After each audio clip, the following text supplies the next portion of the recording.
Hello, my name is Ginette Solar Pineda. Ian's routine. My oldest Ian is 54 years old. Her name is Carolina. She is housewife.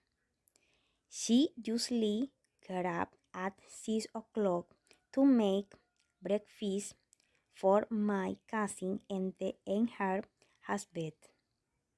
After day of breakfast, she watch television and rest a little more. After that, she takes a shower and does the housework. At 11 o'clock p.m., she goes out to the store to buy what she needs to prepare lunch.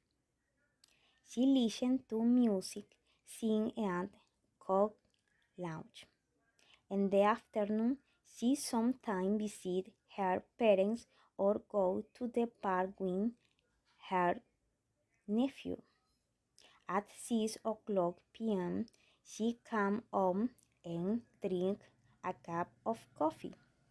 When her children and husband arrive, she eats with them. At 9 o'clock p.m., she watches novel and reads the Bible. She goes to sleep at 10 o'clock p.m.